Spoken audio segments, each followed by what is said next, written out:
This week, they are definitely answering the questions. Interesting. I know there were some calls by some campaigners to actually move the Masters, which was never going to happen.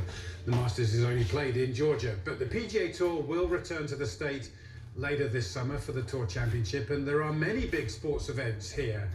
Can you see any other action being taken? What do you think? Certainly, there are questions to be asked on, as you know. The Super Bowl was in Atlanta just recently, so there's not a Super Bowl scheduled for Atlanta. Otherwise, that would be topic number one, just as Major League Baseball, Rob Manfred, the commissioner, making the decision to move the Major League All-Star Game out of Atlanta. The Super Bowl would be a prime conversation topic for sure, but that's not on the table because there's not a Super Bowl planned for Atlanta at this point. NCAA, college football, there will be questions. The SEC championship game in Atlanta. These are questions that I think are good for a national conversation. And speaking of questions, Fred Ridley, the chairman of Augusta National, will be answering questions in a few hours here. I promised to ask him as well. But I think it's that same national conversation that we're going to be having in other states. If they end up enacting voter suppression laws, Don, then they'll be getting these questions as well. Yeah, right. It's not just Georgia. I mean, the NBA players were here recently for the All-Star Game, and they described the state of Georgia as ground zero in the fight against voter suppression. You're right. This legislation is being considered in states pretty much all over the country. We've seen in the last year or so athletes becoming much more engaged with the world around them. How do you assess the appetite of sports in general to take on this particular fight? Two things have happened on that I think have changed the conversation. One is, of course, the pandemic. Athletes together, the WNBA players together, the NBA players, they're able to talk more, they're around each other more. We saw it with the NCAA men's and women's basketball tournament, the Oregon women pointing out the inequities in the NCAA. So that's number one. And then social media. They have this opportunity, they have this vehicle to get the word out in a way they never did before. And I think it's here to stay. Younger people, the younger generation, so to speak, is much more socially active. I think you can make a case it's all about business. Major League Baseball looking at this, saying this is bad for business to stay in Atlanta. That is a Republican talking point, actually. So while this seems to be Democrat-Republican, I think it's much more about generations and demography, the demographics for the future for these sports. And when you look at a younger audience, it's so much about these issues, social activism, Black Lives Matter, after the George Floyd death. And I think that's where golf is really being hit by this, because golf is not skewed younger. It is skewed older, white, male, Republican, wealthy. And that is why the answers here have been interesting to me, because normally they want to avoid topics like this. Yeah, it really was very, very interesting to see that play out yesterday, and I'm sure we're going to hear more today as well. Christine Brennan, great to have you on the show again. Good to see you. Okay, still to come on World Sport, we've got a young man who's been so hot in his rookie Major League Baseball season that even his teammates are trying to cool him down. Hand him a towel. We'll see you after the break. I'm Selena Wang in Hong Kong. In central Kalimantan, Indonesia. In Beirut. In Tehran. On the Congo River in Kinshasa. Lagos, Nigeria. In Moscow. In London. Mexico City. Manaus, Brazil. The White House. And this is CNN. Business never sleeps. As the sun sets in Seoul and Shanghai, deals are signed in Dubai, and Europe is already in play. New York prepares to make its first move. I'm Julia Chatterley, journalist, market analyst, and host of CNN's newest business show, First Move. Join me in the financial capital of the world for a market-moving perspective on the news influencing global politics, culture, and finance.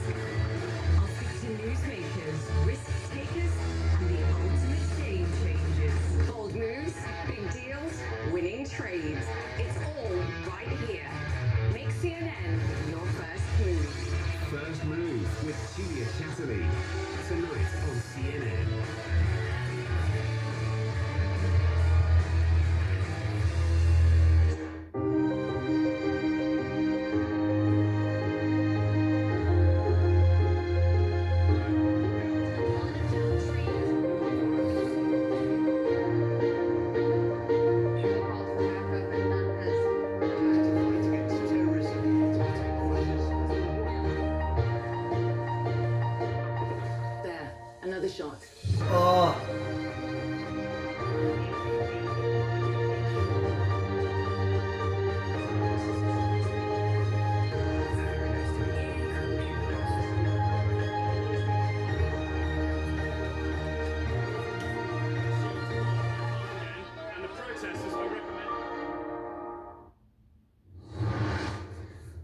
with the Champions League in a fascinating clash between Manchester City and Borussia Dortmund, a game that prominently featured two of the most exciting young players in the game. Erling Haaland and Phil Foden were born just a few weeks apart in the summer of 2000. With Haaland trying to leave Dortmund at the moment, there's a chance these two could be teammates next season. Anyway, Foden helped make the opening goal at the Etihad, playing the ball across the face of goal to Riyad Mahrez, who teed it up for Kevin De Bruyne. He's just signed a new contract, by the way.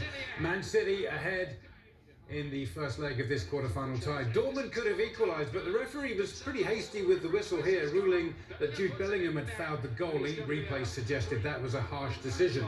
But the Germans did score 6 minutes from time when Haaland deftly played in Marco Reus for what could end up being a crucial away goal. We'll see how the second leg goes, but Dortmund will have to come from behind because Foden snatched a winner in the very last minute. That is a slender lead for City ahead of the return leg next week. Now, there was more from this game because the referee was criticised for a number of dubious calls throughout the match, and then at the end, the assistant referee stopped Haaland in the tunnel and asked for his autograph. I mean, you can understand a fan wanting his signature, but this surely is unprofessional conduct, and I suspect we'll be hearing more about it from UEFA. Note to football referees, the cameras can see you everywhere. Interestingly, City's manager Pep Guardiola didn't seem to mind. They told me, I didn't see it. Maybe it's a fan. So it's a fan from Holland and it's here. Why not? So apart of that, I'm not. So the referees were brilliant. So the game was not a problem. So it was a penalty. Not so the VAR. The people told me it was not penalty. And after the Bellingham, the action from the leg is higher than expected. So. Yeah, the referee's analysis was correct, was perfect.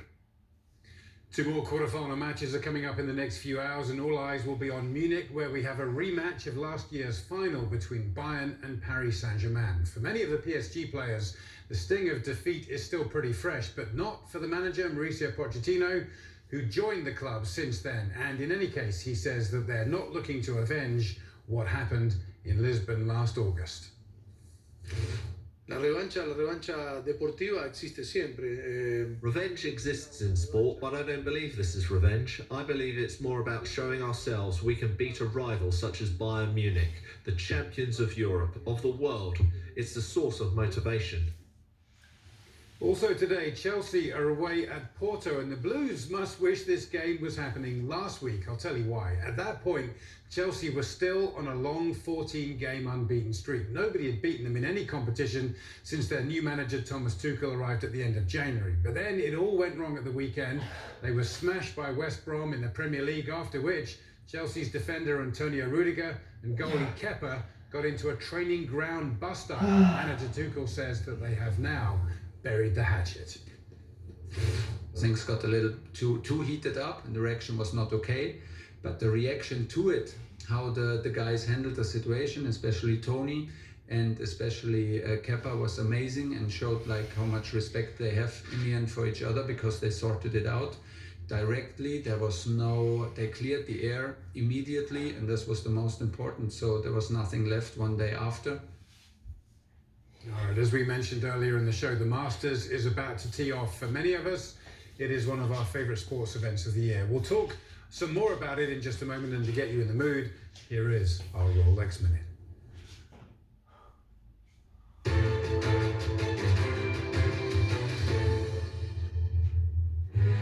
What does it take to win the Masters? As time goes by, you learn to appreciate how special it is to win a major event and how difficult it is. Is it about power? Some of the best players of recent years have demonstrated the benefits of a strong physique. Playing from the fairway is very important. The guys who drive it long and straight and can bring it in high and soft to these greens are going to have the advantage. But the greens of the Augusta National Golf Club are famously challenging, and no one is likely to win without finesse. You got to be all-around good player, be able to withstand the pressure, and you're going to have to make lots of putts, some for par, some for birdie. You really need to have everything. And a new generation of golf scientists is starting to emerge.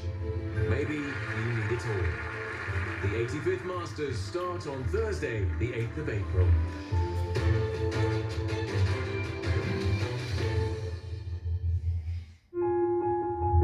Since 1934, the Masters has played host to some of golf's greatest moments.